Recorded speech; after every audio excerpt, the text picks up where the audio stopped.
Wait a minute. Okay, go ahead. Right now, my name is MR.McDowell. Stay right there, brothers. Go ahead. My name is MR.McDowell. And I've been protesting for a while now. After almost 3 years now, I have been out in some form or fashion trying to get justice here in the state of Florida. You see, I've been raped and robbed of our constitutional right. Me and another partner of mine who became a witness for me when a company called ABM Security ordered me to pick up trash in a parking lot. It's just about a block or two down there. And I had a witness to come by and said, Rondell, you know it's against the law for them to order you to pick up trash as a security guard. And he said, I didn't want to be telling you that because I consider you a good friend of mine, and I've been looking at you doing this for a long period of time. And I have to say something. I say, Mr. Thompson, can they reprimand me or fire me because I won't pick up trash in the parking lot?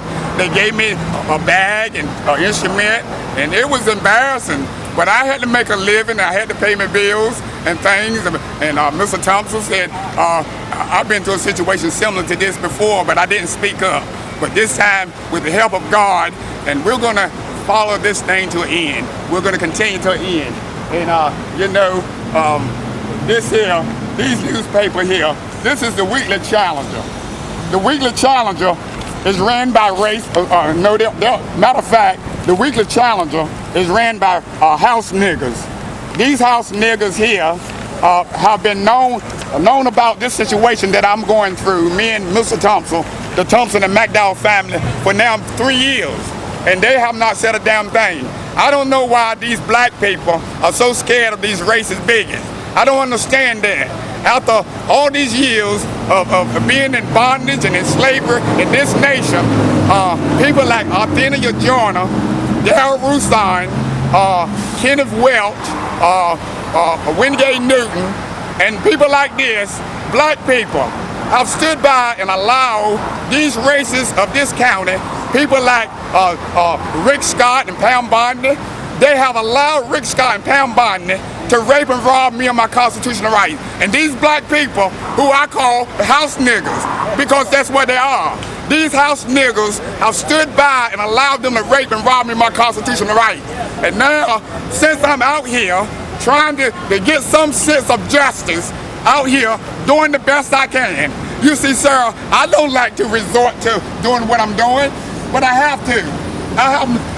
You see, this is a ball and change. Because the reason this symbolic of them taking my property, now they're after my life and my liberty. And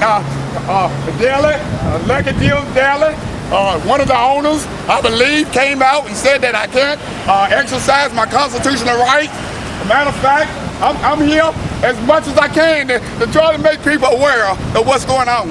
And now also, I'd like to say this too. Here is the Tampa Bay Times.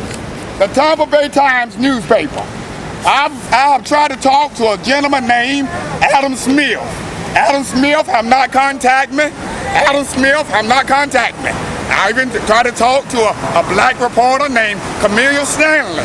Camilla Stanley, been knowing about it for years. She's a black person. And I can't understand it. What have I done? I'm a law-abiding citizen.